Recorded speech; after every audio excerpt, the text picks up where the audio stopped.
The point I wanted to make with this, the reason, because I've seen, I saw this name sovereign self identity pop up twice when Charles Hoskin was talking about it. So I was like, what is he talking about? Is that actually a thing?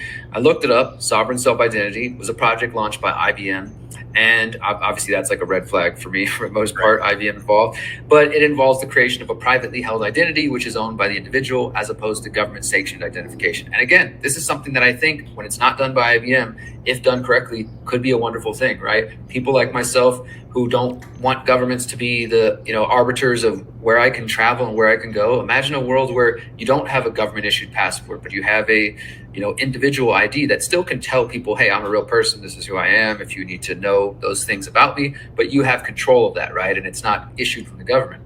That sounds like a wonderful idea. It could be useful in a number of different ways. I just don't think that's even possible in the world we have today. But I agree. Yeah, it's probably not. It's probably realistically not, because just the way things are set up at the moment. But that's what they're trying to promote it as. So this would be achieved by individuals securely storing their own identity. So this is like if you have a crypto wallet, you got only your ID on your own phone or your own USB or whatever, right? You're on your personal devices. And if somebody needs to validate who you are and you choose to, then you would show them that ID. And this doesn't involve a central data repository, right? So again, this could be useful if in a different world.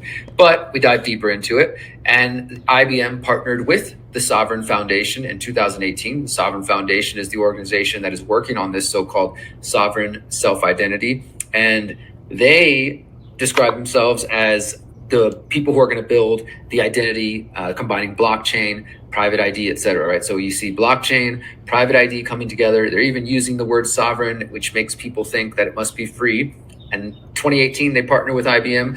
Later in 2018, they announced a partnership with the World Economic Forum to bring about a digital ID program. You're seeing the same players now.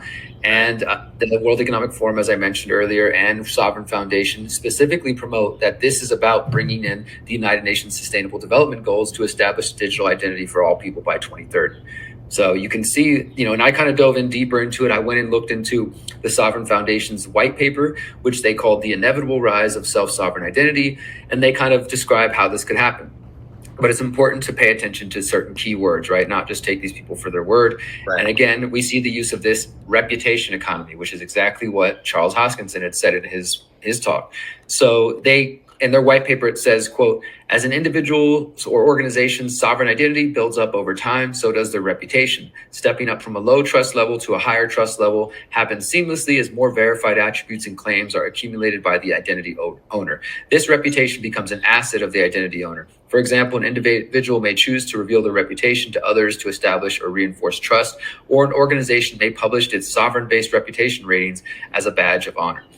So they're talking about private ID held on a private blockchain, which only the holder, the individual, reveals to the third parties. But it's clear that this could be used in nefarious purposes. And I think that they're associated with IBM.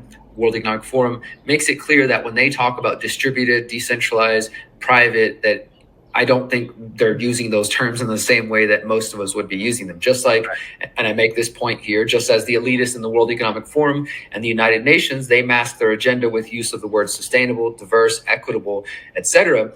They are not using those in the same way. They're attempting to hijack language of the individual liberty and bodily autonomy community, the freedom community, the health community, basically like health freedom community. They're trying to co-opt that language.